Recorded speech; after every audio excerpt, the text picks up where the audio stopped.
Su padre y sensei Aurelio Rocha. Inicia en el karate a la edad de 6 años en la escuela de Okinawa La Villa. Competidora de kata y combate. Profesora de karate y para karate. Entrenadora y madre, donde su motor de vida es su hijo, Miguel Eduardo Rocha. 5º lugar, sordolímpico en kumite, 84 kilogramos. Tenemos con nosotros a Coral Rocha. ¿Cómo estás, Coral? Hola, Pati. Un gusto estar aquí y disfrutar esta entrevista contigo. En una palabra, ¿me podrías decir karate? Mi vida. Dojo. Mi casa. Alumno. Quien trasciende. ¿En dónde naciste, Coral? Yo nací en la Ciudad de México, en el Hospital de La Raza. ¿Cuántos hermanos son? Somos 5 hermanos. 5 hermanos. ¿Qué número de hermano eres tú? La segunda. ¿Cómo fue tu niñez? Platícanos. ¿Cómo fue la niñez de Coral? Híjole, fue una niñez que extraño. Fue de hermanos en conjunto, de hacer cosas que nos gustaban, de practicar karate, siendo yo la segunda. A pesar de que era yo la segunda, pues con mis hermanos era yo la mayor, porque mi hermano Víctor siempre vivió con mi abuela, Entonces, pues era yo la mayor de mi casa, pero tuvimos una infancia muy divertida, muy de jugar con los amigos, de estar en la calle, hablo en la calle dentro de la colonia, dentro de donde nosotros vivíamos, y bueno, jugar el bote pateado, nos trepábamos a los árboles, una niñez muy divertida. Estuvimos en un grupo de teatro, pero solo con los niños que convivíamos ahí en la colonia donde vivimos muchos años en el Estado de México. Claro. Oye, ¿y alguna travesura que le hicieras a tus hermanos, tú que eras la mayor? No, fíjate que no, era al revés. Mis hermanos eran los que siempre hacían travesuras, pero como hermana mayor, pues al fin y al cabo siempre era como la hermana que protegía a los demás. Recuerdo invariablemente que mi mamá, pues al fallecer mi papá, porque eso es como una parte triste de mi infancia, cuando fallece mi papá, entonces las travesuras que hacían mis hermanos, pues tratábamos de cubrirlas, mi hermana Diana y yo, pero recuerdo que mi mamá, cuando llegaba a la casa de ustedes y no nos encontraba, era porque seguro estábamos en la Cruz Roja, porque alguno de mis hermanos se había cortado, se había fracturado, yo creo que eso fue de las travesuras, pues poderse decir travesuras, o lo que hacíamos entre amigos, y creo que lo hicimos muchos, es toca el timbre y échate a correr. No eran como travesuras sanas.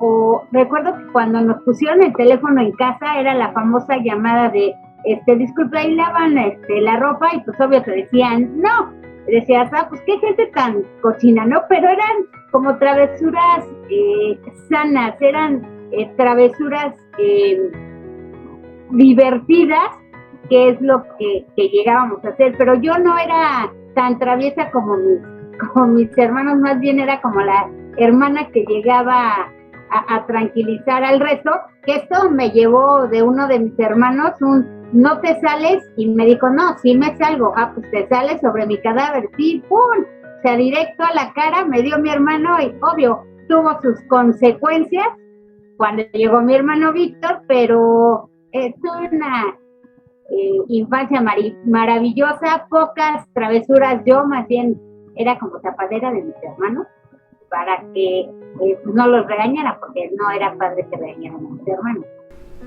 Claro. Oye, tú eres hija de un gran profesor. Platícame del profesor Rocha. Ay, mi papá, pues yo tuve la fortuna de disfrutarlo más que mis hermanos. Mi papá falleció cuando yo tenía 12 años, precisamente en un seminario que iban a Ixtapan de la Sal. Entonces, él era un profesor muy entregado, un profesor que en Okinawa, la villa, hizo muchos campeones. O sea, de verdad era un profesor en toda la extensión de la palabra, era estricto, era de impecable presencia. Yo recuerdo que mi mamá le planchaba los uniformes, porque él utilizaba 2 uniformes diarios, porque daba clase en la mañana y daba clase en la tarde, entonces sus uniformes eran, o sea, impecables, porque él decía que los profesores tenían que ser la imagen para sus alumnos. Entonces, él era un gran profesor, se acercó a muchos alumnos que tenía para ayudarlos no solo en la cuestión deportiva, sino también más allá, con algunas cuestiones personales, y trató de ser, sí, el profesor al cual le tenían mucho respeto, pero también acercarse por el lado de soy su amigo, para poder ayudarlos en ciertas circunstancias, pues quizá un poco difíciles que presentaban algunos de sus alumnos. ¿Y como papá cómo fue? No, como papá fue maravilloso, fue muy dedicado a sus 4 hijos. Yo me acuerdo que los domingos nos divertía mucho porque él decía, mi mamá trabajaba en la casa, porque mi mamá mientras él vivió nunca trabajó, entonces se hacía todas las labores de la casa. Recuerdo mucho que los domingos nos despertaba a las 7 de la mañana y literal nos íbamos al cerro, pasábamos al mercado y comprábamos una bolsa de naranjas y nos íbamos al cerro y ya ahí jugábamos, hacíamos de regreso, y nos decía, hay que irnos para dejar descansar a tu mamá. Dice, porque ella pues hace muchas labores, los cuida toda la semana. Entonces, cuando tenía esos espacios los domingos, que no hubiese seminario, torneo, te digo, agarraba a sus 4 hijos, nos llevaba al cerro, literal, con nuestra bolsa de naranjas. De regreso pasábamos al mercado por el almuerzo y ya, para que mi mamá no preparara nada y solo nos esperara. La verdad es que fue un papá muy amoroso con sus 4 hijos. A pesar de que daba clases en la mañana y en la tarde, siempre tenía el tiempo para estar con nosotros, ¿no? Para atendernos, para hacernos una fiesta. Yo me acuerdo que mis amigas, o sea, yo aprendí a bailar con mi papá, pero igual los domingos, ya después de la comida y todo, como a las 6 de la tarde, haz de cuenta, todos mis amigos, bueno, mis amigas, porque éramos como las grandes, pues te digo que mi papá falleció cuando yo tenía 12 años, iban a la casa y nos enseñaba a bailar. Entonces los domingos, cuando podía, bailábamos en la casa. Él nos enseñó a bailar en mi casa, y recuerdo que las mamás de mis amigas, que no eran muchas, éramos 5 o 6, ya sabían que los domingos como de 6 a 8 estábamos en mi casa, porque mi papá nos enseñaba a bailar, y entonces ya mi mamá nos preparaba alguna botana y ahí nos quedábamos. Era de los que se sentaba en un sillón con sus hijos y hacía palomitas y veíamos la película todos juntos, ¿no? Un papá muy amoroso, un papá que, pues, a pesar de los años de ya no estar con nosotros, pues seguimos extrañando, ¿no? Claro, y mucha gente todavía lo recuerda con mucho cariño a tu papi, fíjate. ¿Tu mami cómo era?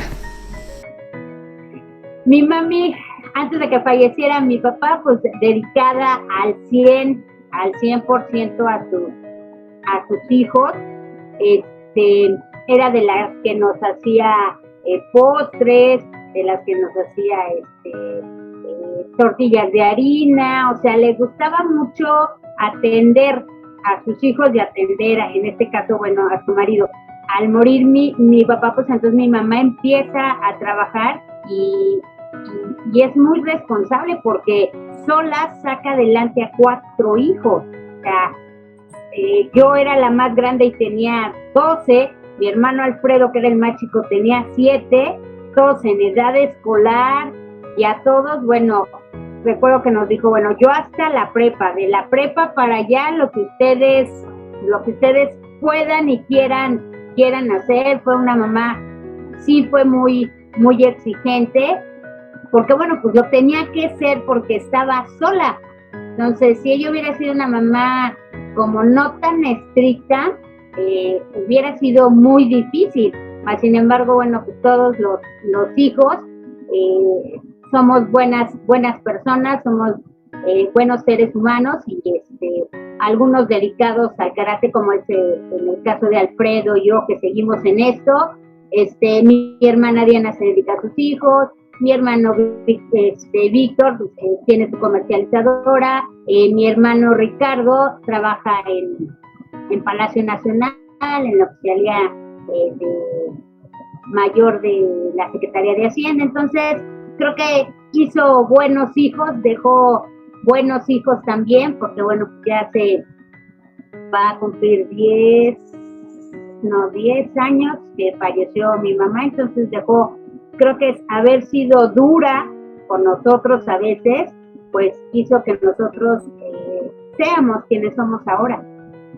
Claro, sí, haber sido bien complicado en ese tiempo, y como tú lo dices, 4, sí está difícil, difícil. Oye, ¿nos quieres platicar un poquito acerca del accidente que tuvo tu papi? Sí, fue una fecha muy significativa. Él falleció el 1 de noviembre de 1979. Yo me acuerdo que él me había dicho que me iba a llevar al seminario. Entonces, ese día en la escuela de uno de mis hermanos de Ricardo iba a haber una festividad de Día de Muertos.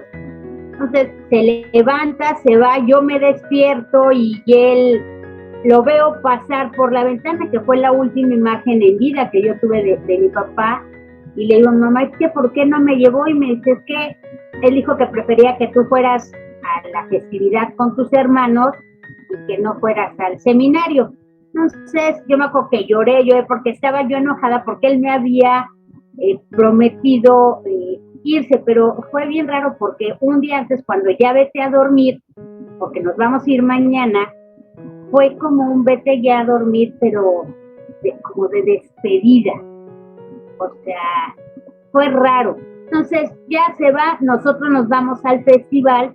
El accidente ha de haber ocurrido, no sé, 10 de la mañana, 11, porque inclusive hacen mención en un noticiero de ese entonces con Guillermo Ochoa, pero pues nosotros estamos en el festival. Ya en la noche me acuerdo que una de las cosas que hacíamos había un establo y comprábamos las calabazas.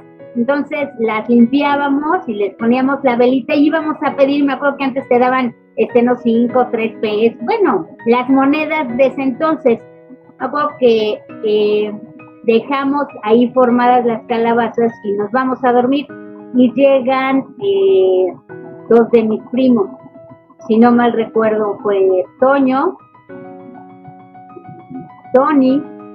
Llegan a la casa en la madrugada y yo escucho las voces y le dicen a mi mamá que mi papá tuvo un accidente y que está grave. Y así, pero yo, o sea, dije, no, algo aquí no me cuadra. Entonces va mi mamá y nos levanta. Cuando mi mamá abre la puerta, le dije, no, mi papá no está grave, mi papá está muerto. Me dice, no, ¿cómo crees? Que sí, mamá, o sea, mi papá no está grave. El accidente lo tuvieron yendo a Ixtapan de la Sal, la carretera de Toluca, el coche en el que iba con el profesor José Luis Monroy, donde iba José Luis Galina, la sensei Tere Galina, iba con ellos una alumna, la señorita Manero, pues en una curva agarra el acotamiento, da la vuelta, va del otro carril y lo agarra un camión central. Entonces fue muy difícil. Mi hermano Víctor iba a ese seminario y él nos platica que solo llegó a donde estaba mi papá y le dijo, te encargo a tus hermanos. Ahí mi papá me pasó a mejor vida. Nosotros nos llevaron, recuerdo, a casa de mi tía Estela. Ahí estuvimos en la noche. Y al otro día pues nos llevaron a Jardines del Recuerdo. Ahí estaba solo mi papá, porque pues José Luis, el profesor José Luis Galina, estaba todavía en el hospital, o sea, en ese todavía no fallecía, y bueno, pues en el transcurso de la noche él falleció y ya finalmente ahí llegaron los dos. Bueno, llegó el cuerpo también de él, porque pues, la señorita Manero, si no mal recuerdo, ella era de descendencia española, entonces fue como aparte, pero sí fue trágico, y fue de verdad que las muestras de cariño hacia él en ese momento fue wow, ¿no? O sea, yo me acuerdo que la subida de la sala de velación a donde los sepultaron a los dos, bueno, había N cantidad de alumnos, de profesores con uniforme, o sea, que hicieron una valla, o sea, no estaba cerca de donde fueron la sala velatoria, estaba lejos. Me acuerdo que la valla era de ahí hasta donde los sepultaron. O sea, de verdad fue muy emotivo ver las muestras de cariño que ambos recibieron en ese momento, pues tan triste para nosotros, ¿no? Como hijos. Claro. Yo me acuerdo que todavía en el velatorio dijeron, ¿quieren ver a su papá? Y mi mamá dijo, no, y yo le dije, sí, o sea, yo sí recuerdo, yo sí tengo la imagen como hija mayor de haber visto a mi papá por última vez, con una sonrisa como la de siempre, ¿no? Claro. ¿Tu papá iba de copiloto? Sí. Él iba en la parte de frente. También el profesor Monroy se salva, igual que la profesora Tere Galina, ¿no? En ese accidente. Sí, la profesora Tere, pues sí queda con algunas lesiones. Te soy honesta, no recuerdo si el profesor Monroy también, pero pues sí, ellos se salvan.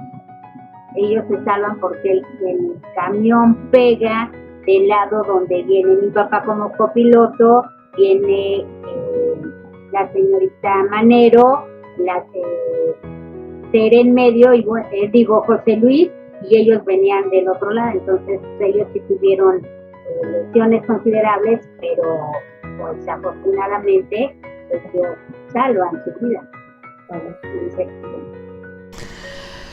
Bueno, vamos a cambiar un poquito. ¿Animal favorito? El perro. ¿Color favorito? El negro. ¿Persona favorita? Mi hijo. ¿Karategui o ropa formal? No, Karategui.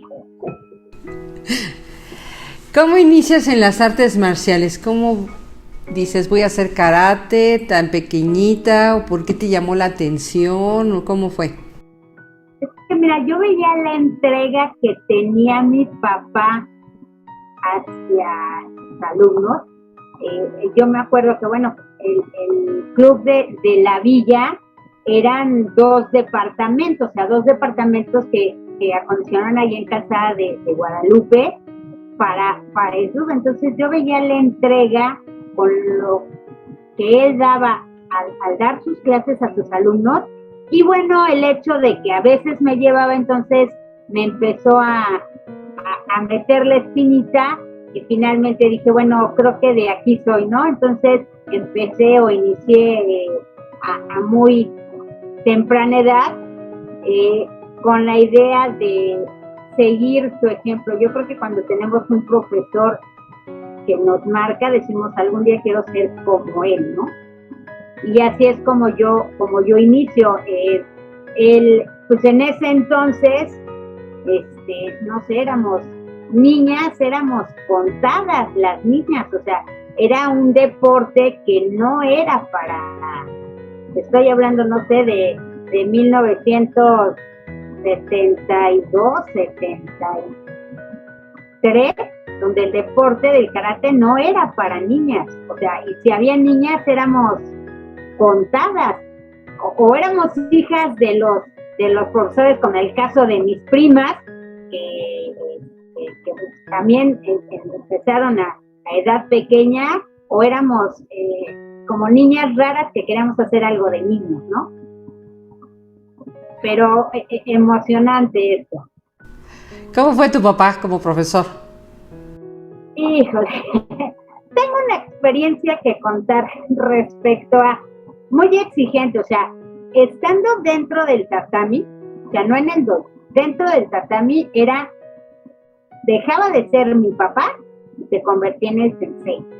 Yo me acuerdo que una experiencia que como niña tuve con él y que me marcó mucho fue, él decía, un karateca es completo. O sea, hace kata y hace kumi. O sea, no puede ser la mitad. Yo decía, completo, porque en ese entonces a mí el combate, el kumite era algo que me llamaba enormemente la atención.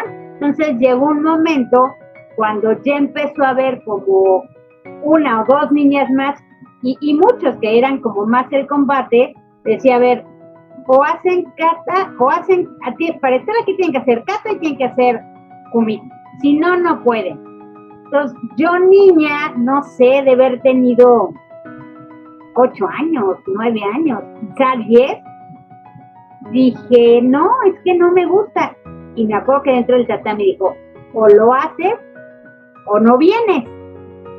Le dije, me acuerdo que le dije, no vengo, me di la vuelta y me salí. Yo, niña, es mi papá, es el sensei, o sea, tengo aquí como que el contacto directo, me voy. Al otro día, o a la siguiente clase, llego con él, o sea, él nunca me dijo, te quedas en casa, ¿no? Llego con él, yo dije, voy a clase. Y me dice, tu decisión, kata, tienes que hacer kata, tienes que hacer, no, yo no voy a hacer kata, no me gusta kata. Dice, entonces salte en este momento del tatami. Y me sacó, yo así le lloré todo, no me dijo nada, yo dije, se le va a pasar. Repetí, me dijo, vas para afuera. Y yo así o sea, ahí se rompía dentro del tatami, se rompía por completo, o se establecía el límite de aquí para acá soy tu papá y de aquí para acá soy el sensei, y aquí las reglas son parejas para todos. Entonces yo así uy, y entonces sí dejé de hacer karate, porque entonces ya en casa habló conmigo y me dijo, a ver, tú como hija de tienes que ser el ejemplo, entonces no puedes restarme autoridad dentro del resto de, entonces o haces las dos o no haces nada. Pues no hago nada, pues no vuelves, no vuelvo. Y dejé de hacer karate, no sé, igual, a lo mejor poco antes de que mi papá falleciera, y hasta que volví otra vez con mi hermano Víctor. ¿En qué grado eras cuando llegaste con tu hermano? Cuando llegué con Víctor empecé pues prácticamente de cero, empecé con cinta blanca, y con él me gradué como cinta negra. De hecho, con él se graduó Alfredo, mi hermana Diana, y yo, porque en ese lapso como de los, no sé, quizá 11 a 16, 17, fue como un rechazo al karate, igual por las circunstancias del accidente de mi papá. O sea, lo que menos queríamos saber era de karate, porque uno como niño piensa a esa edad que el karate te quitó tu papá. Entonces dices, nada que ver, y de verdad mucho tiempo no nos acercamos hasta que el primero que tuvo acercamiento al karate fue Alfredo con mi primo Toño, en Acuarama, ahí en el Parque México, se acercó a él, pero yo no, o sea, lo que pasa es que ellos eran eran muy chicos cuando fue lo del accidente, entonces no, como que no dimensionaban, no sé, o sea, yo en mi interior decía, el karate me quitó a mi papá. ¿Y cómo era el profesor Víctor? ¿Cómo te enseñó el karate? Eran de la misma línea, o sea, ahora el karate, le vemos más, vamos más al juego, somos más flexibles, pero sin perder la disciplina. No, yo me acuerdo que igual, cuando regresé con él también no había todavía como muchas mujeres. Yo me acuerdo que éramos así como de mi edad, Bárbara y yo, y aprendíamos como los hombres, o sea, decían, a ver, si las niñas vienen al karate, o sea, no es porque se van a poner el moñito y van a hacer todas delicadas, o sea, si es eso, váyanse a la gimnasia, o sea, aquí no, y aprendimos muy marcial, o sea, de verdad, yo recuerdo que si no cerrabas la mano, el iponken en el puño, y si no doblabas la rodilla, o sea, o era una patada, o con el boken, o con lo que tenían en la mano, y vas para abajo, o sea, fue muy buen profesor, al igual que mi papá, y porque tenía la línea, pero además era ustedes como los cercanos al sensei no pueden ser menos, o sea, tienen que ser más, o sea, y no más, o sea, tienen que ser los que no se rinden a los 3 minutos, los que tienen que tener más fuerza, o sea, los que de verdad tienen que marcar la diferencia con el resto. O sea, fue estricto en ese sentido también mi hermano Víctor.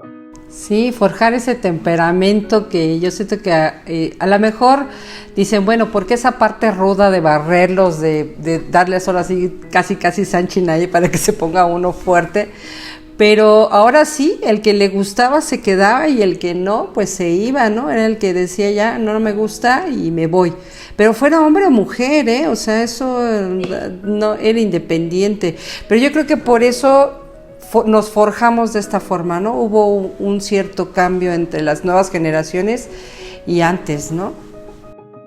Claro, o sea, aprendimos, no quiero decir que aprendimos a golpes, o sea, para mí aprendimos muy marcial, o sea, era marcial de verdad, o sea, era militarizado casi al 100, pero eso nos ayudó a forjar en muchos el carácter. Como bien lo dices, el que no le gustaba, el que no aguantaba, aunque le gustaba, se iba. Y al que le gustaba, pues a lo mejor no era buen pateador, pero hacía un tsuki que te dejaba hasta acá atrás. O sea, era bueno en algo, o sea, el que aguantaba, porque el que no, como bien dices, decía, ¿saben qué? Yo ya me voy, pero además los tiempos cambiaron y a lo mejor la forma de enseñanza era así, porque inclusive llegaba el papá y te decía, ¿sabe qué? Y si no se baja, dele. Y si no esto, o sea, y si lo tiene que castigar, pues castíguelo. Y si tiene que hacer 200 abdominales o lo que sea, pues que se quede. O sea, también la mentalidad bajo la que fueron educados los papás, pues era como un reflejo de lo que hacían con los hijos. Y a lo mejor nosotros empezamos a ser diferentes, a tener un método diferente de enseñanza, que no dejara fuera la disciplina, pero no tan severa, tan estricta como nosotros la tuvimos. Pero fíjate que esto también ayudaba mucho, sobre todo que se marcaba mucho el lineamiento del respeto, la puntualidad, se marcaban los grados, las jerarquías, lo que ahora ya no, o sea, esta parte se ha perdido. Sí, esa marcialidad con la que nosotros aprendimos se ha perdido, ¿no? O sea, te puedes encontrar a un alumno que ahora tiene, o sea, hay quienes parecen código de barras, ¿no? Tantas rayitas ahí en la cinta negra, pero que además es así de, ya no te dicen sensei, o sea, es así de, ¿cómo estás, Coralito? Así de, sí, o sea, a lo mejor fuera de karate se vale, pero cuando estás en un evento así, pues no somos iguales, o sea, hay que marcar una diferencia, y a lo mejor esta cuestión sí de los valores marciales se ha perdido, pero porque bueno, vino una generación donde se fue más permisivo, o sea, ahorita difícilmente escuchas un papá que te dice, pues si no castíguelo, o si no se baja, dele, o no, inclusive hemos buscado la manera de transformar esta forma de enseñanza, porque inclusive hay niños que si los tocas de más, no necesita decirte el papá, el niño se voltea y te dice, y entonces dices, pues mejor llévelo a otro lado, ¿no? Donde la disciplina sea más relajada y no me esté yo peleando con su hijo, ¿no? Claro, sí, ha cambiado todo desde las redes sociales, ¿no? Que ahora hasta te sacan y andan con su teléfono y te suben y, uy, nada más si le hablaste mal al niño, ¿no? Sí, no, o sea, cosa que no había cuando nosotros estábamos más pequeños, pero bueno, o más pequeñas, pero sí, o sea, las formas, y no nada más en esto, o sea, en general en el mundo, hay papás quienes no tuvieron esa como formación, por ejemplo, en este caso nosotros de karate como marcial, y fueron del otro lado con papás muy estrictos, muy pero que no tuvieron así como una actividad como la de nosotros, son los papás que se volvieron permisivos, porque no quisieron o no quieren reflejar o que sus hijos vivan lo que ellos vivieron con sus padres exigentes, porque no vamos lejos, o sea, antes decías algo y no te decía nada, la pura mirada así de, o ahorita que se vayan las chiquitas, no, o sea, eso era ya en algo hice mal, y ahorita, o sea, nos ha tocado ver papás que delante de uno, o sea, niños de 4 años, se voltean y le digan a la mamá, no quiero, y tú así de, o sea, le digo a la mamá, regaño al niño, o sea, de verdad, o sea, son papás que a lo mejor no tuvieron cierta disciplina, y no hablemos de algún deporte en su casa, o fueron demasiado estrictos y ahora son lo contrario, son muy permisivos, ¿no? Se volvieron sus hijos son como una época de cristal, ¿no? Que no los puedes tocar, no los toques porque, uy. Sí, lo acabas de decir, de cristal. Pero fíjate que se fueron hacia el otro extremo, sin poner los límites, porque una cosa es una disciplina no tan rígida, pero pues tampoco dejar que hagan lo que quieran, ¿no? O sea, también hay que tener ciertos límites. ¿Sabes qué? Los papás llegó un momento en que estos límites no los pusieron porque se volvieron papás periféricos. O sea, el papá que solo provee, da, o sea, pero que nunca está con ellos. Entonces, al no estar con ellos, no hay límites. O sea, es triste ver que hay papás que no conocen a sus hijos. Entonces, ¿por qué? Porque sí, yo sé que los tiempos han cambiado y que, bueno, ahora las familias son de 1 y 2, ya, o sea, 2 ya a veces es mucho. Y entonces se volvieron papás periféricos, solo proveen, o sea, pero no saben más allá de sus hijos. Entonces, al no saber más allá, pues, ¿cómo le pongo un límite a algo que no sé ni quién es, ¿no? Entonces sí fue, o sí es un poco complicado, y es cuando a veces te dicen, pues es que te lo llevan y te dicen, es que fulanito es así, así, así, así, así, ayúdeme. Y Alfredo, mi hermana, tiene una frase que dicen, es que o sea, como muy marcada, cuando nos encontramos niños así, dicen, es que no hay niños con problemas, los problemas son los papás, porque tú los arreglas aquí de lunes a jueves, y se van el fin de semana, y el lunes, así como de,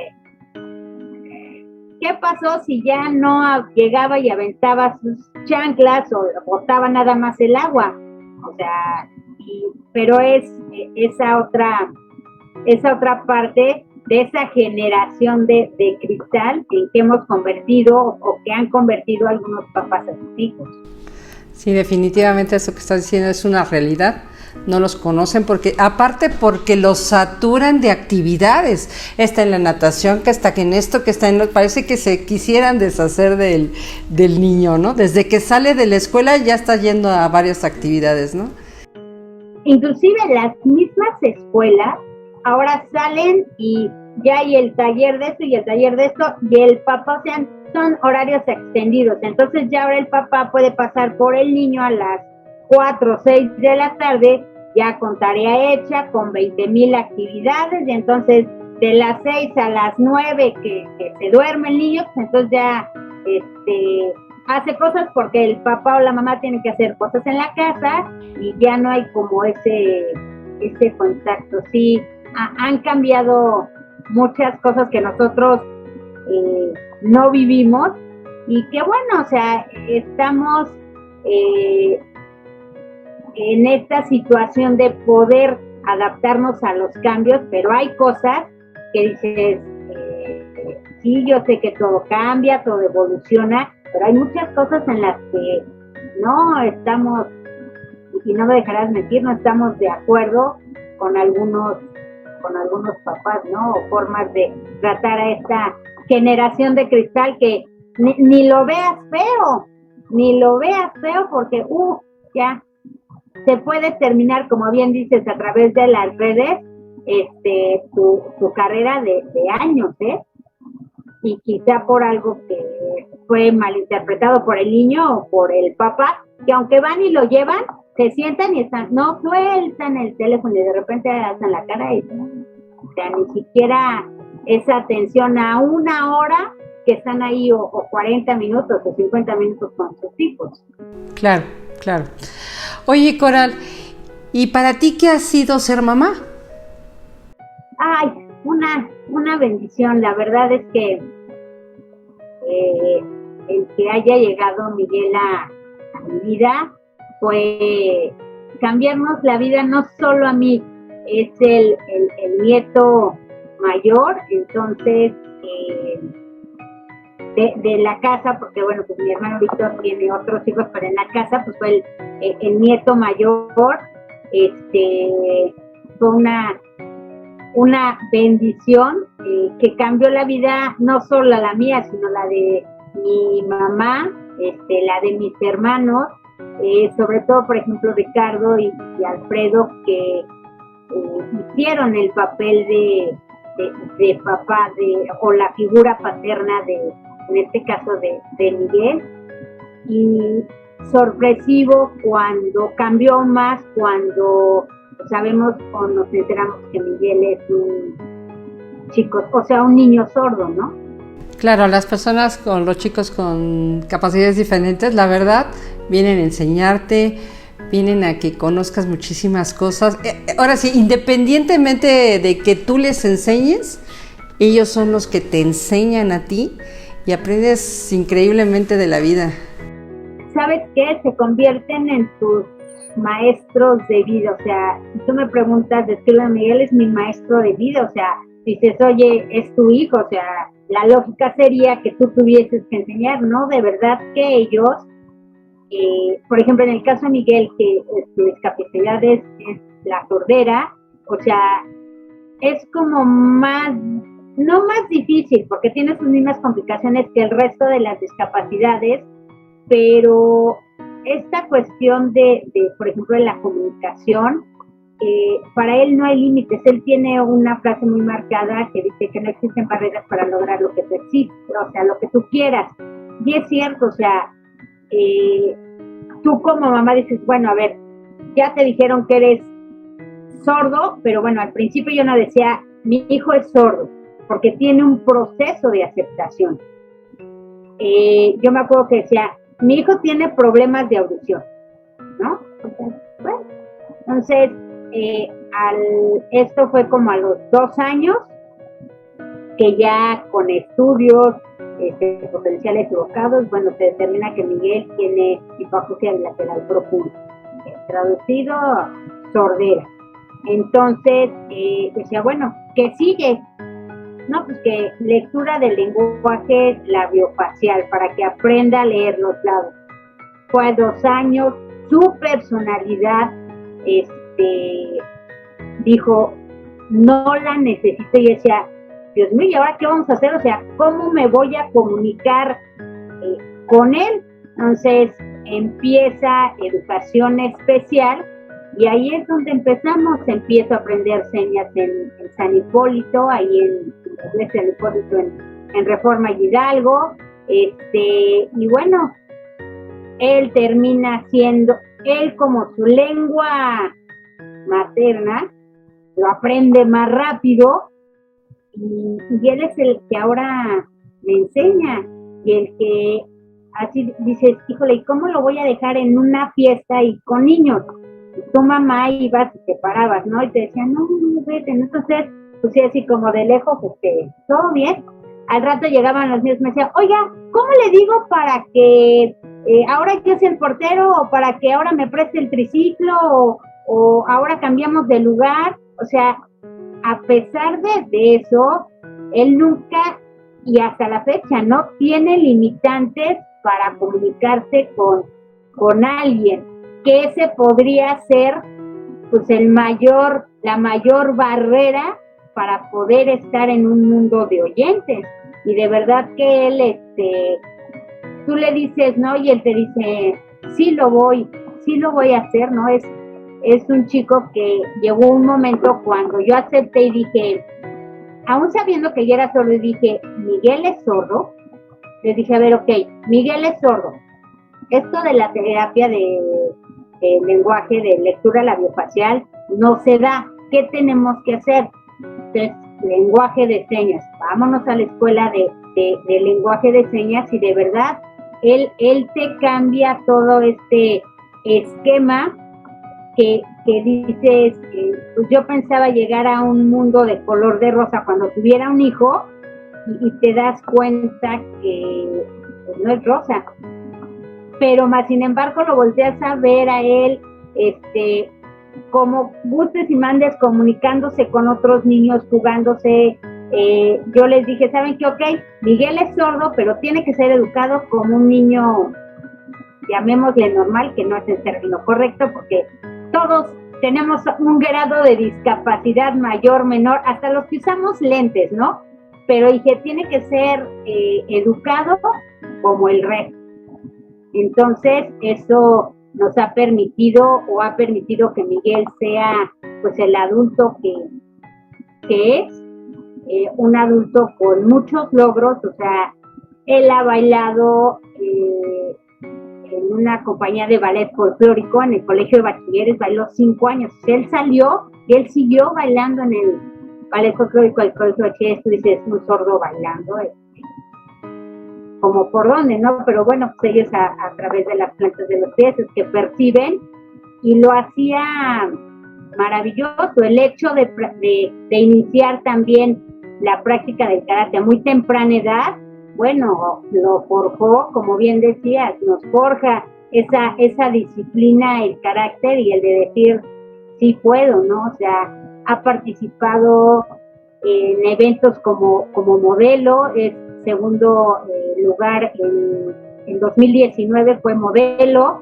O sea, hay un concurso que se llama Mister Sordo y participan como el de Señorita México, también hay de sordas y también hay de sordos. Entonces él fue segundo lugar y de verdad, o sea, es un niño sin límites, que no le da miedo hacer algo, y si es desconocido te dice, va, le entro, no tiene, o sea, en el caso de él no tuve que poner el clásico límite como en el resto, porque él mismo te decía, sí, lo puedo hacer, no hay nada que me diga no lo hago, ¿no? Entonces, deportista al 100, seleccionado nacional de karate, de fútbol, trabaja en la Coordinación Municipal de Protección Civil. Entonces, bien dices, o sea, ellos vienen a darnos una lección de vida, de aquellos que a veces dicen, ay, es que me duele la cabeza y no quiero ir a trabajar, o es que no puedo. O sea, tú dices, no puedo, voltea y velo, y vas a ver que todo se puede lograr, ¿no? O sea, de verdad que son maravillosos aquellos que tenemos la fortuna, la dicha, la bendición de tener un hijo con discapacidad. No, bueno, son los mejores maestros de la vida que puedas tener. Definitivamente sí. Y fíjate que muchas veces los adultos somos los que tenemos esas barreras y esos estereotipos, porque cuando tú los ves desarrollándose con los niños mismos buscan la forma de comunicarse con ellos, de jugar con ellos. Ellos no les ven la discapacidad. Los adultos son los que empezamos a poner etiquetas, poner barreras, poner límites.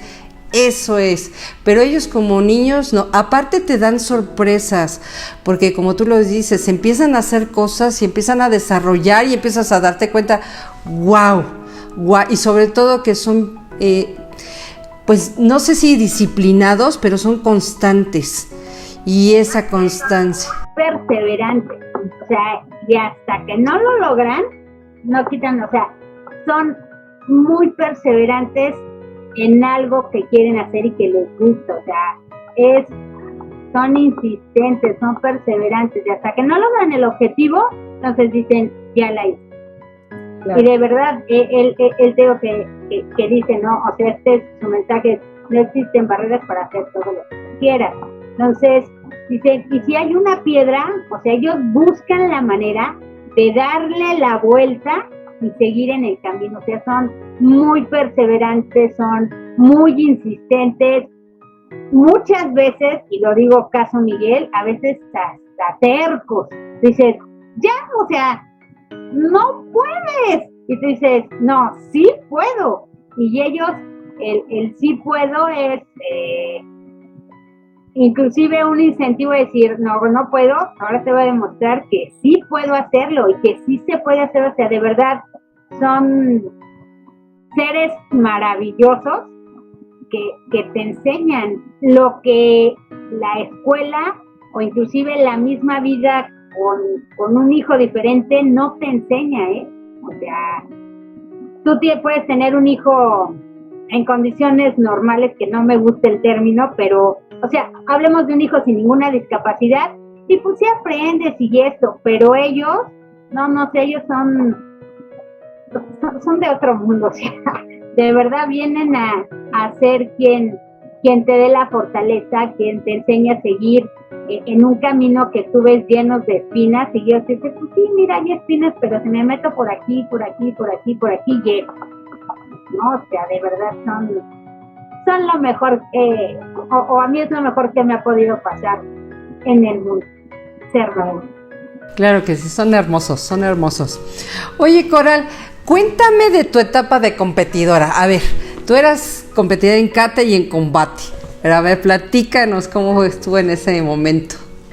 Es una etapa muy padre, una etapa donde construiste amistades muy fuertes, donde aprendiste a que si te caías, te tenías que levantar, porque si te caías, no te levantabas. O sea, me acuerdo los combates, llegabas y le decías a mi hermano Víctor, oiga, sensei, porque además, por ejemplo, yo a mis hermanos, inclusive a Alfredo, si estoy con los papás, sigue siendo el sensei, o sea, no es Alfredo. Igual con videos, oye, profe, pues es que no me marcaron, ¿cuántos les diste? Es uno, no, pues márcale 10 y órale, sáquese, vaya, adiós, o sea, fue una etapa muy padre cuando aún vivía mi mamá, me acuerdo que fue como de mucha hermandad.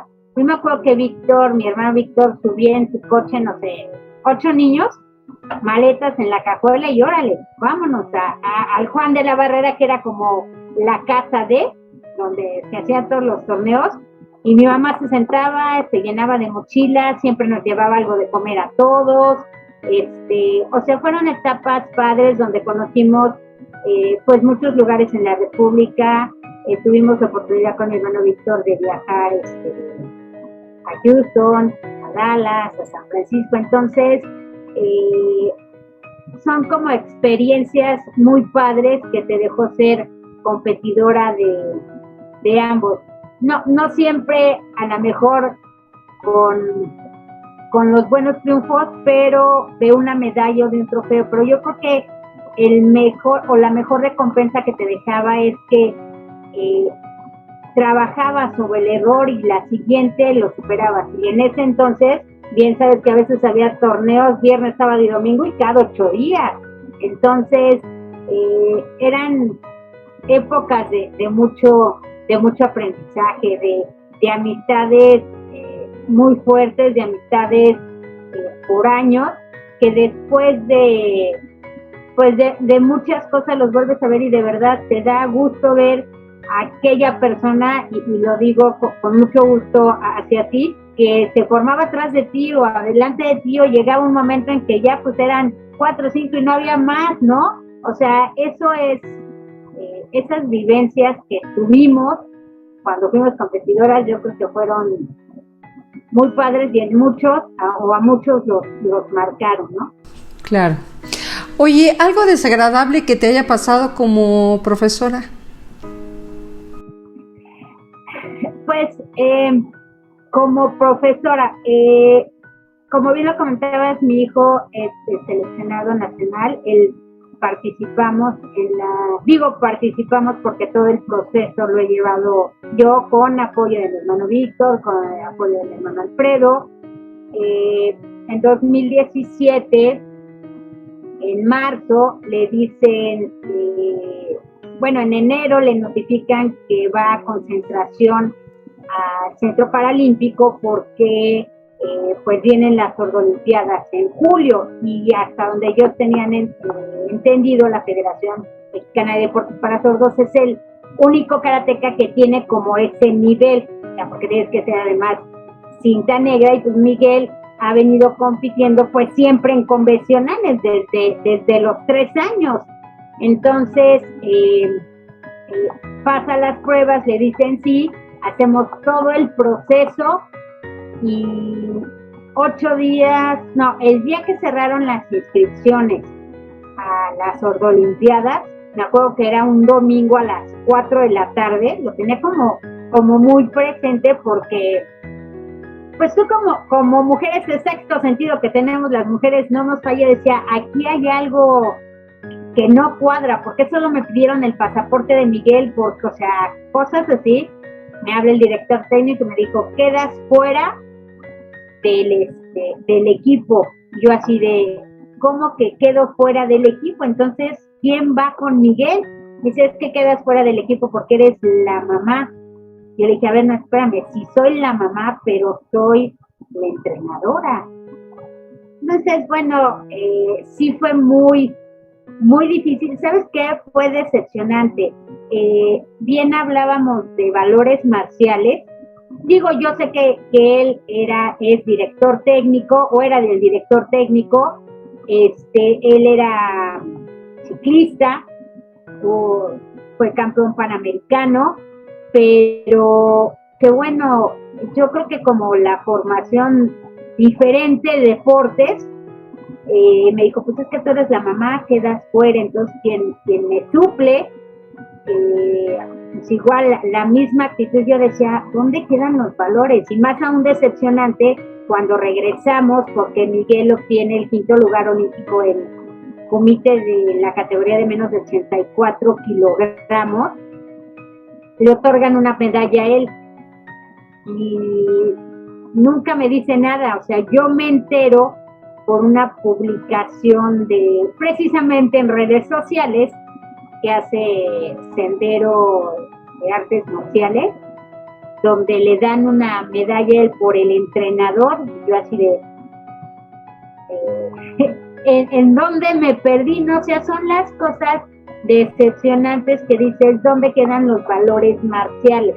O sea, yo sabía que si el evento estaba regido dentro del karate federado, pues yo tenía que seguir esa línea, porque yo la aprendí de mi papá, la aprendí de mi hermano Víctor, y no podía yo saltarme a nadie, por cuestiones que bien lo decías, de respeto, de niveles y demás.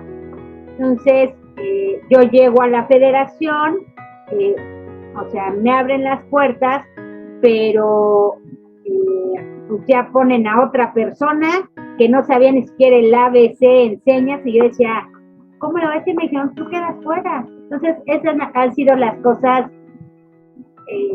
o esas dos cosas, haber quedado fuera. Y no es la medalla, sino es que hablamos de valores.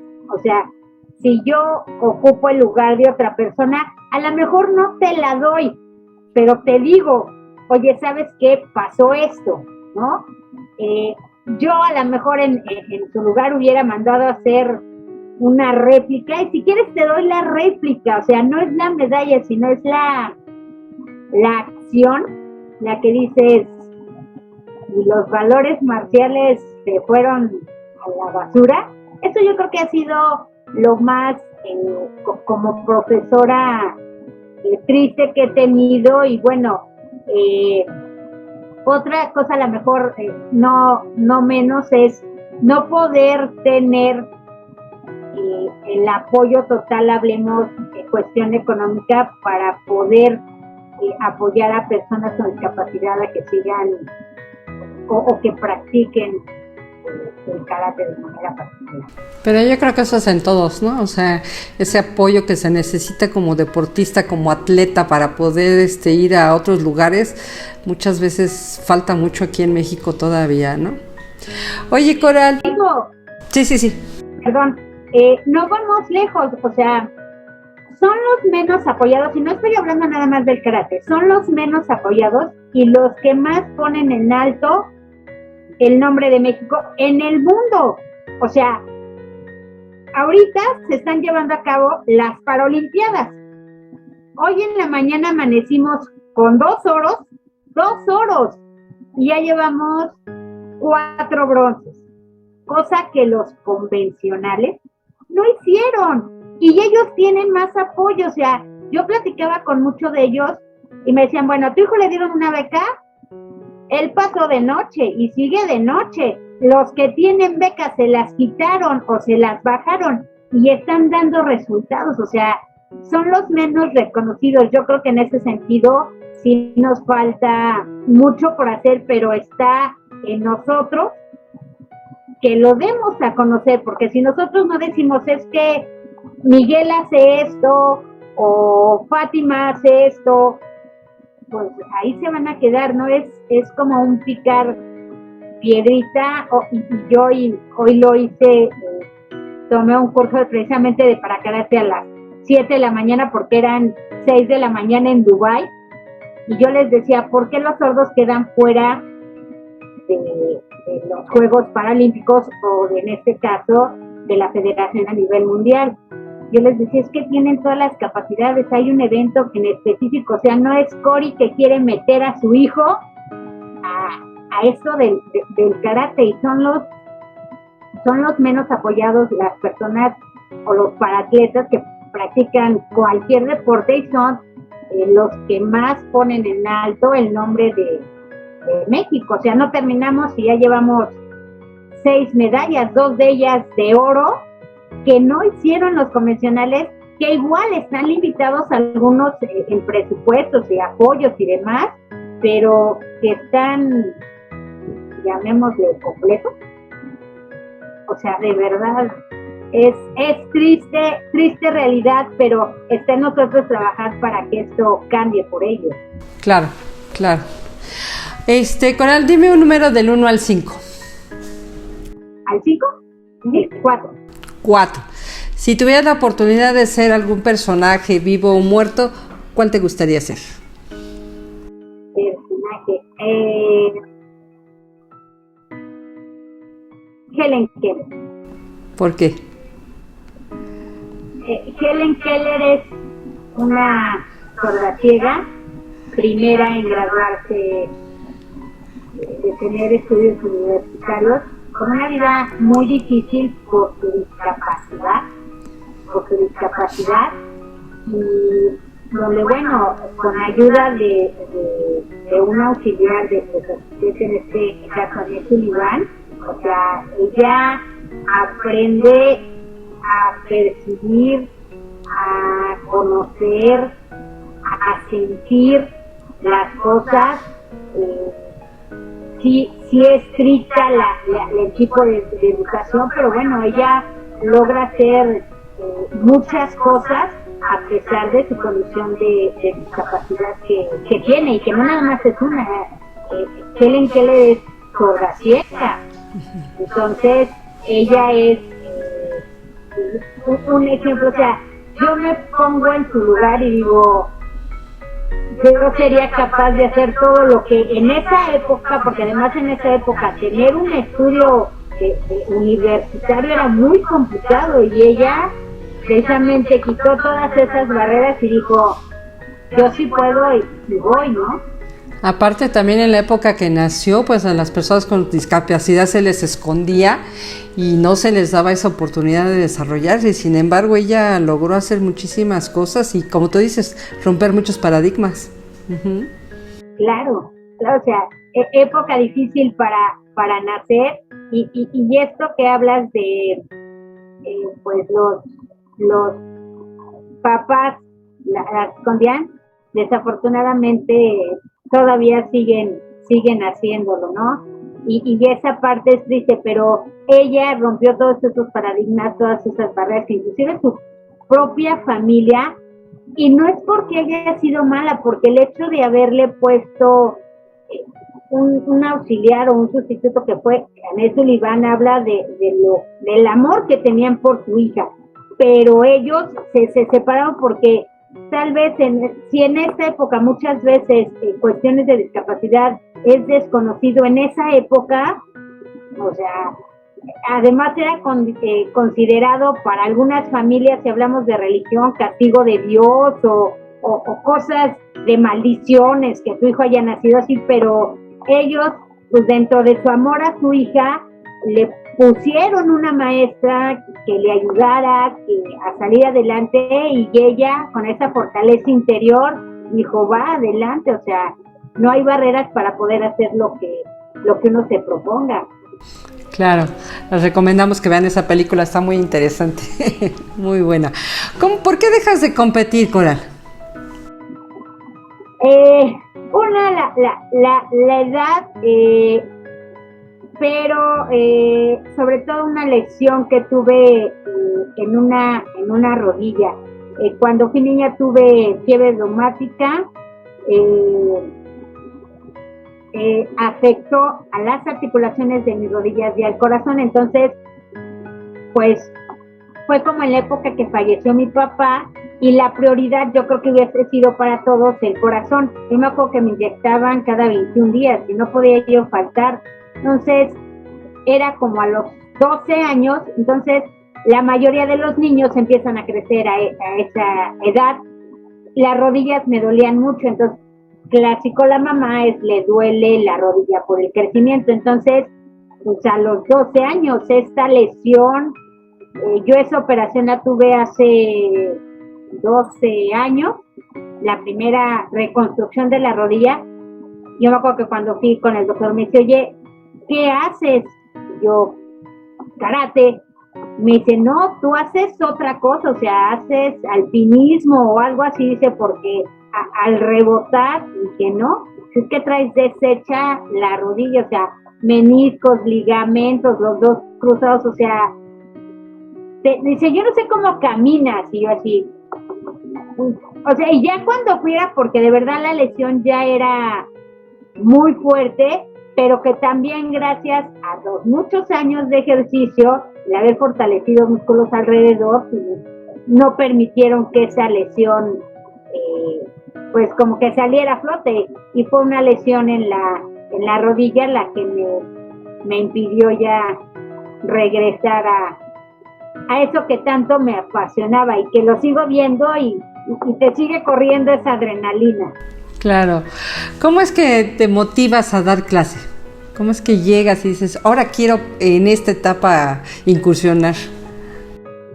Pues sabes que desde que estábamos con mi hermano Víctor, al fin y al cabo, algo que hacíamos de familia, mira, esto del karate para nosotros es como la herencia familiar.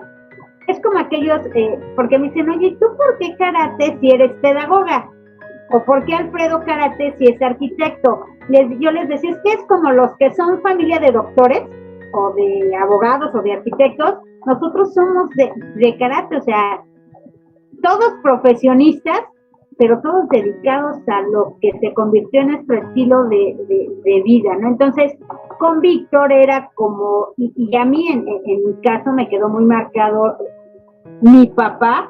Entonces yo decía, algún día yo quiero ser como él, ¿no? Entonces yo me acuerdo que empezamos a dar clases, o bueno, de auxiliares con mi hermano Víctor, yo creo que cuando era yo cinta verde, y de ahí a la fecha, ¿no? O sea, como que ese gusanito, porque además yo decía, bueno, yo creo que tuve un gran ejemplo en mi padre, y yo creo que yo tengo la capacidad de poder no ser como él. Si tú me preguntas, ¿eres como tu papá? No, pero sí es un ejemplo que fue una semilla que dejó en mí, que me ha permitido dar clases, porque además él decía que el karate transforma la vida de las personas, y yo lo veía con sus alumnos.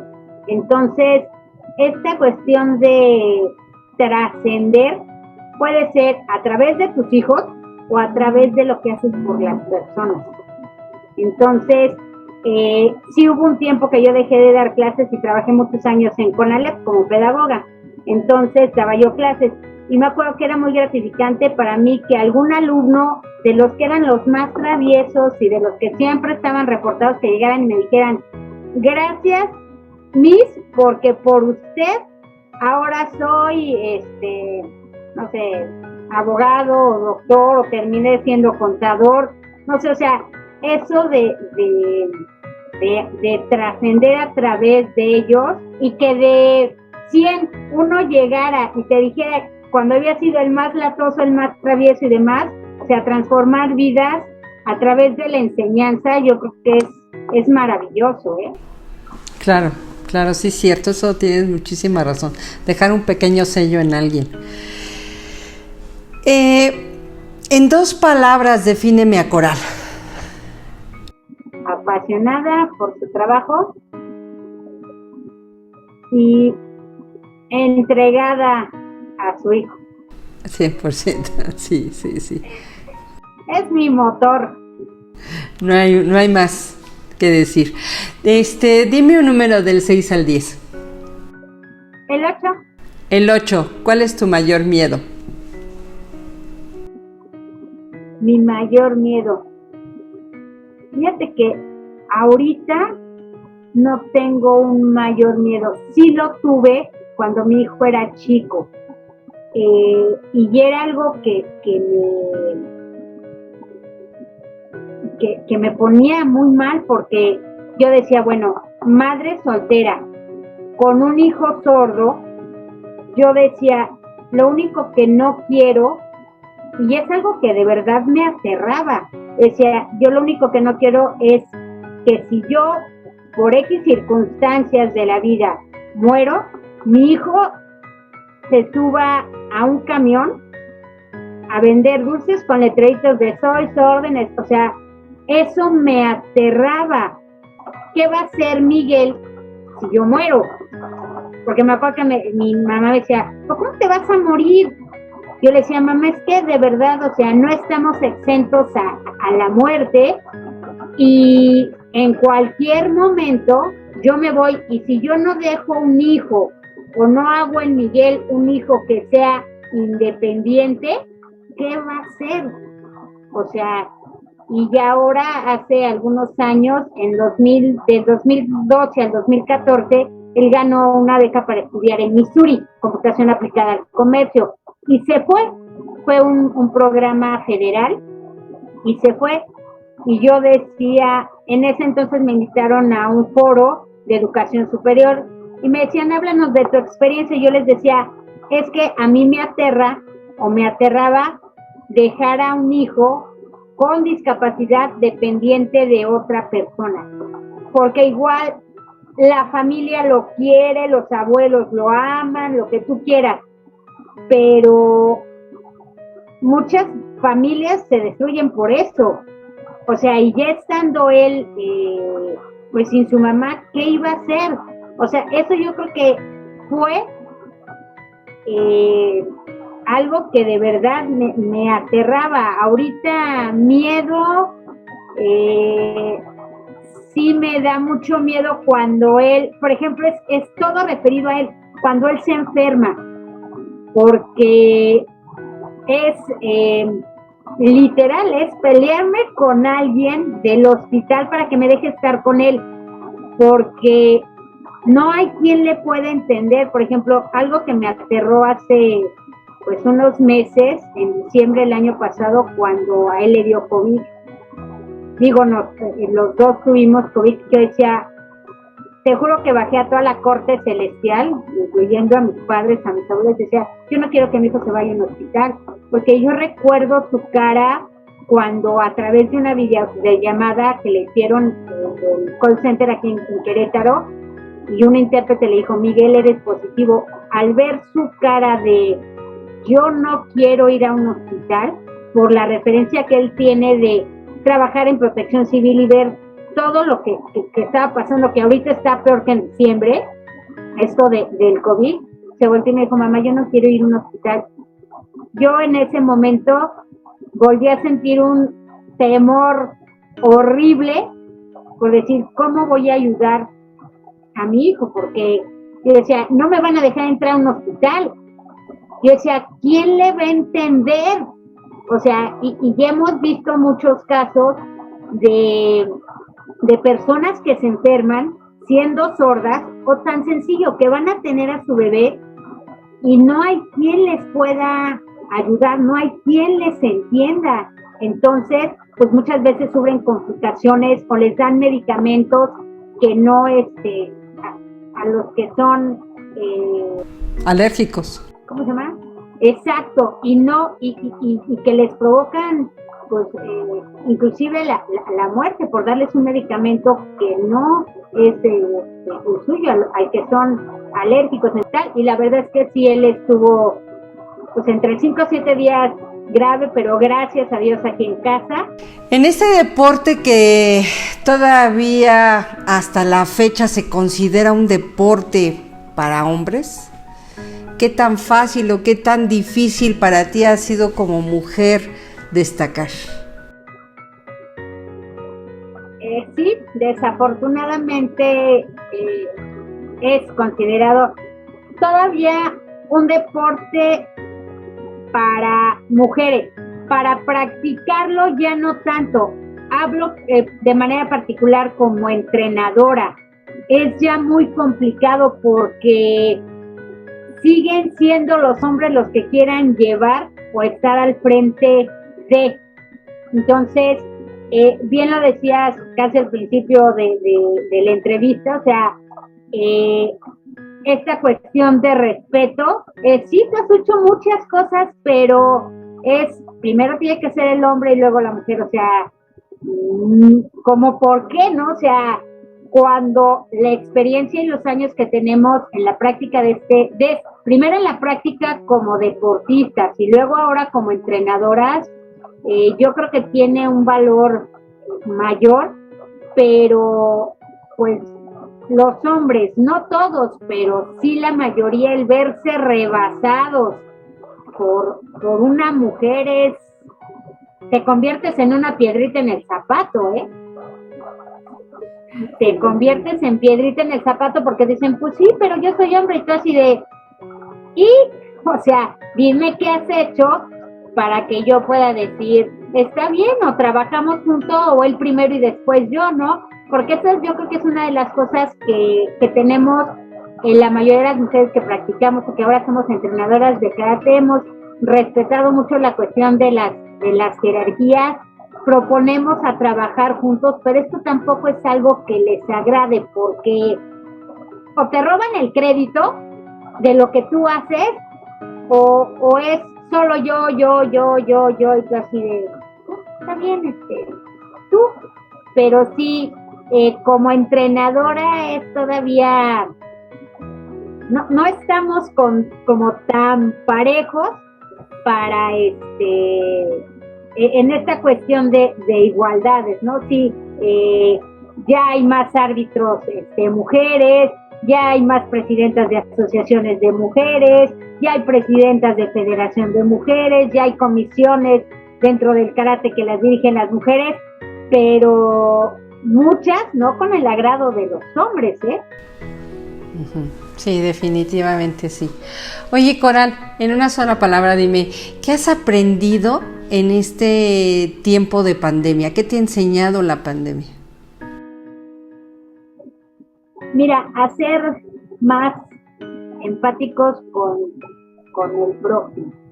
O sea, somos, y ya hablo en general, somos muy, o estamos muy acostumbrados a señalar, a criticar, se contagió, sí, pues es que se fue a las fiestas y se fue a no sé dónde y la novia lo trajo, o X y Y, cuando muchas veces no sabemos qué hay en realidad atrás, ¿no? O sea, familias que completamente estuvieron contagiadas, pues sí, pero es que el papá se salía, pues sí, pero es que alguien tiene que salir a trabajar, alguien tiene que llevar el pan a la casa. Entonces, yo creo que ser más empáticos con el otro, ¿no? O sea, es preguntar cómo estás, o sea, por ejemplo, yo vivo aquí en un condominio y es cerrado, es el de al lado está bien, porque muchas veces,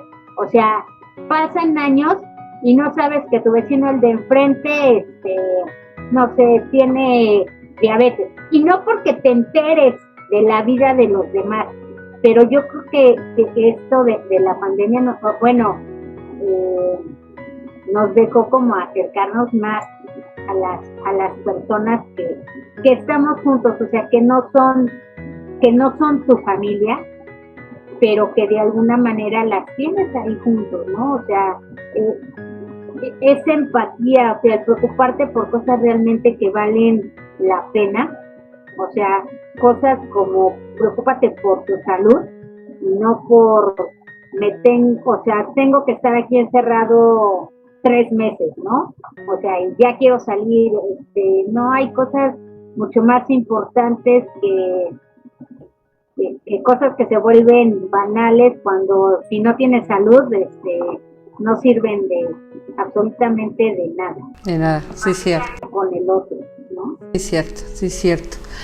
Oye, Coral, ¿cómo te gustaría cerrar el programa? Platicando quizá un poco mi experiencia como entrenadora de chicos con discapacidad. Precisamente hablando de Miguel, en 2018, él en un discurso que dio el Día Internacional de las Personas con Discapacidad, pidió que se hicieran algunas academias de deporte adaptado. Entonces, finalmente en el 2019 se hacen y llevamos la academia no a una unidad deportiva como querían, sino nosotros fuimos directamente a las escuelas de educación especial, a los CAMP, a impartir. Entonces, trabajar con niños con discapacidad, tenía yo chicos con TDA, con síndrome de Down, ciegos, o sea, haber trabajado con la niña ciega me dejó, wow, un aprendizaje, y no que con los demás, no, o sea, niños con parálisis cerebral, niños sordos en su mayoría, porque la mayoría eran niños sordos y había otras discapacidades.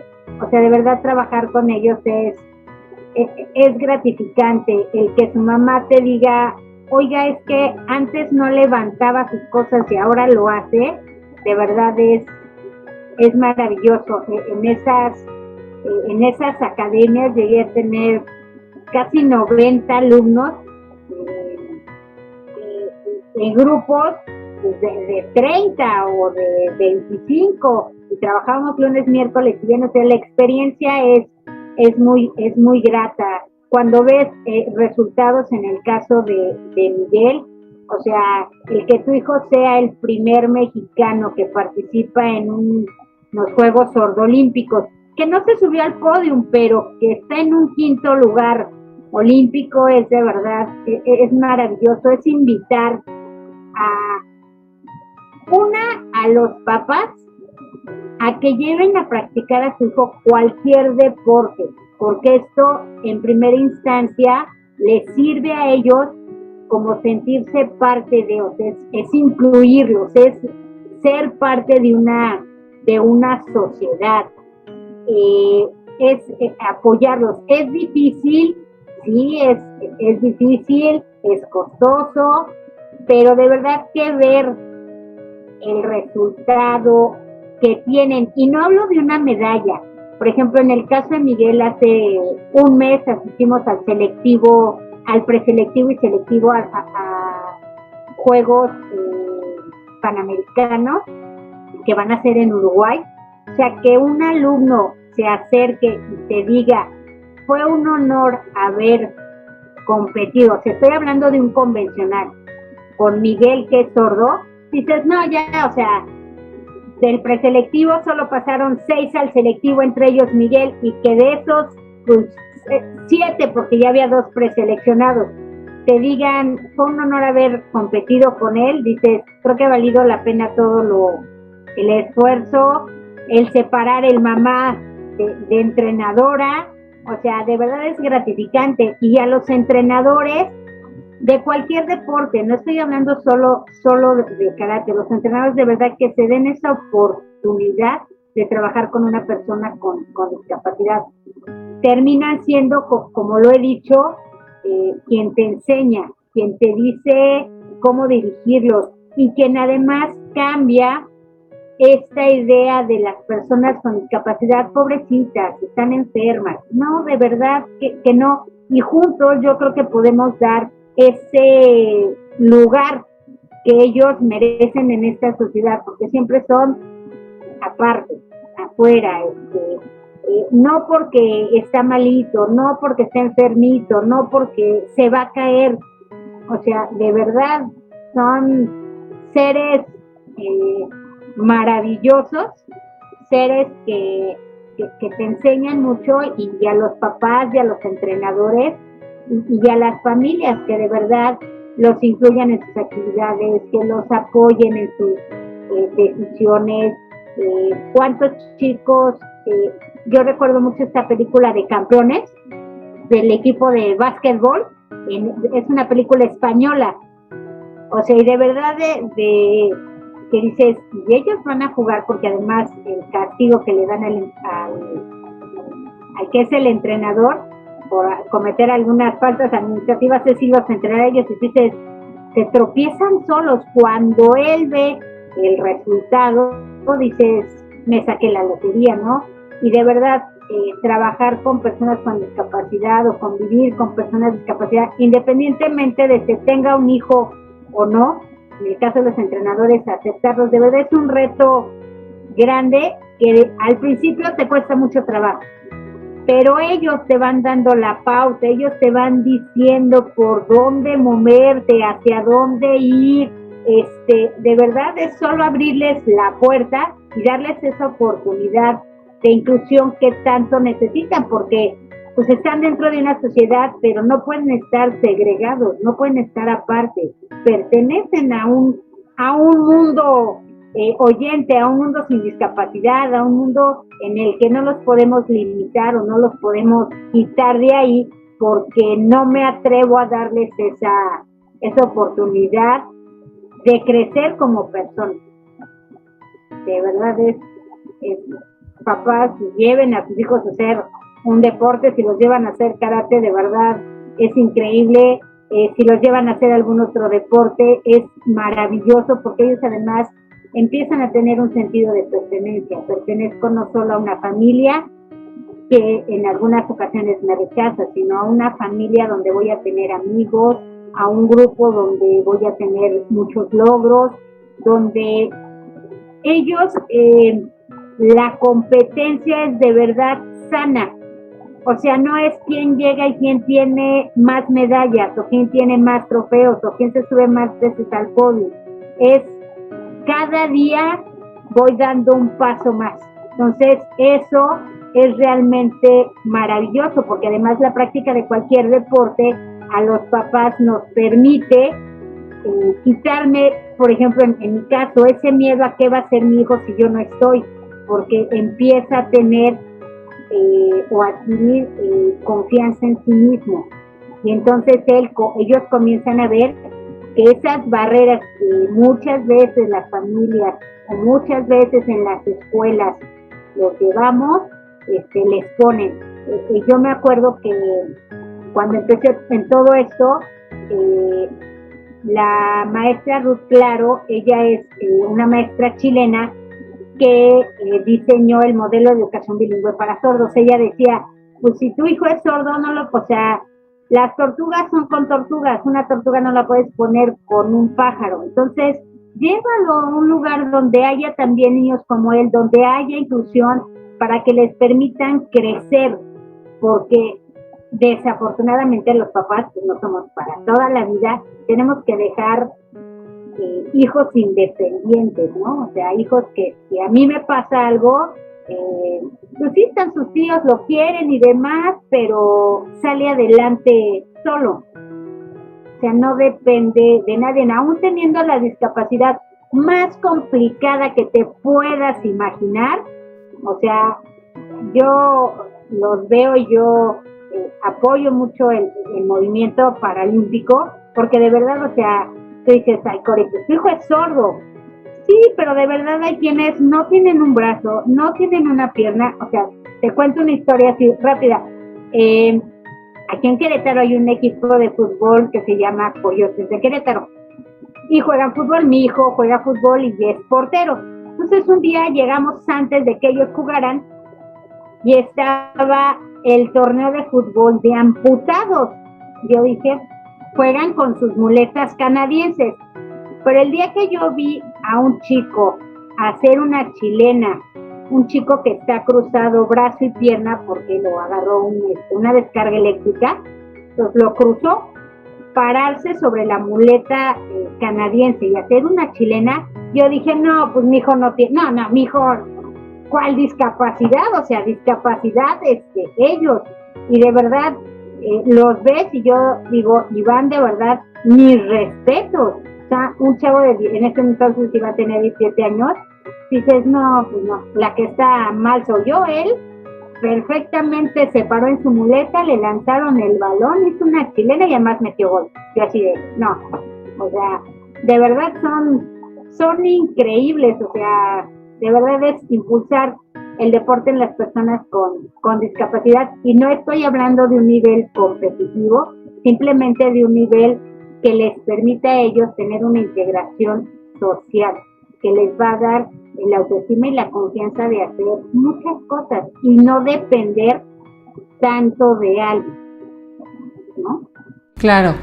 Hacer esta invitación definitivamente a todos los profesores, en este caso de las artes marciales, que nosotros es donde estamos, pero no solamente abrir las puertas, sino también prepararnos e involucrarnos y hacernos empáticos, porque esta parte, por ejemplo, en el caso de tu hijo que es sordo, pues ponerme también a practicar las señas básicas, ¿no? O sea, eso me va a enseñar a mí poderme comunicar con él.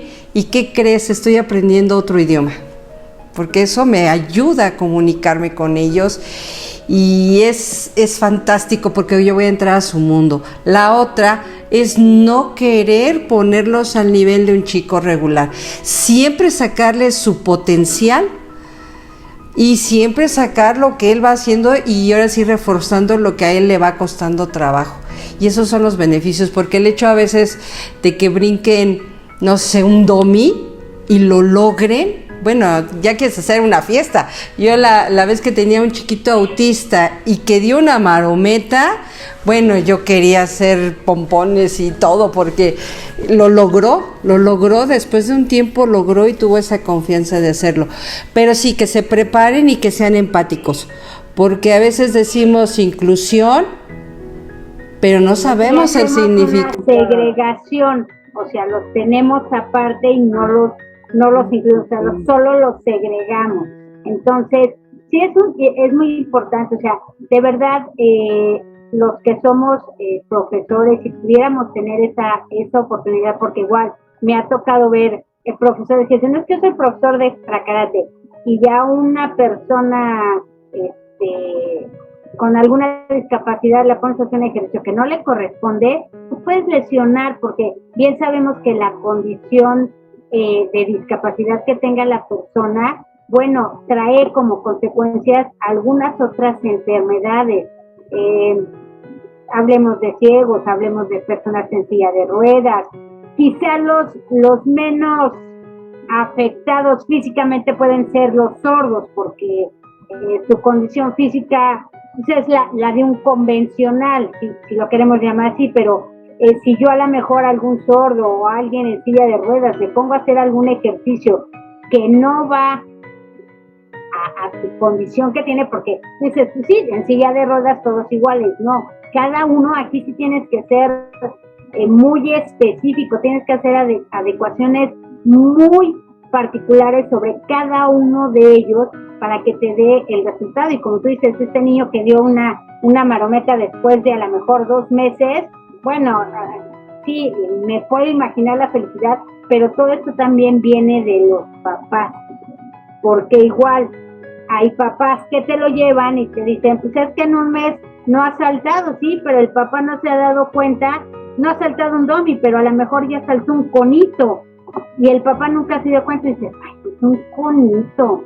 Pues sí, pero a lo mejor la condición física o el desarrollo de motricidad de su hijo no le permite saltar. Cuando ya lo salta, bueno, es en verdad una fiesta porque es un logro enorme para él. Entonces, sí hay que capacitarnos, sí hay que conocer. En el caso del karate, que su denominación tendría que ser karate inclusivo, que no estamos hablando, porque ya cuando el karate para personas con discapacidad se vuelve competitivo, es para karate, tendríamos que ver que el karate inclusivo les ayude a transformar su vida, o sea, les ayude a dar ese paso adelante que no se pudo dar, o sea, es una terapia para ellos, y para nosotros, bueno, es una satisfacción, es una lección de vida enorme. O sea, que de verdad quisieras tatuarte aquí Juanito saltó un domi, ¿no? Y que todo el mundo te ve y que todo el mundo te sepa que tú lo pudiste hacer con él, ¿no? Claro. Coral, este tema es muy amplio, pero también es muy interesante. Lo vamos a dejar para una segunda parte, te voy a invitar. Claro que sí, con gusto. De los chiquitos con discapacidad. Y bueno, me dio muchísimo gusto que hayas estado aquí en este programa, que hayas participado, que nos hayas dicho de todo lo que has hecho en este tiempo. Y bueno, pues te mando un fuerte abrazo, Coral. Muchísimas gracias. A mí agradecida contigo por la invitación, y de verdad a mí me gusta compartir mucho lo que yo hago, porque es parte de agradecer o de regresar lo que a mí alguien en alguna ocasión me enseñó, ¿no? Y este claro ejemplo es mi padre, es no quedarte todo para ti, sino no regresas, no trasciendes, ¿no? Y yo te lo decía, para mí una forma de trascender es a través de transformar la vida de mis alumnos. Claro, claro. Te mando un fuerte abrazo, Coral, y muchísimas gracias. Que tengas excelente tarde. Dígame.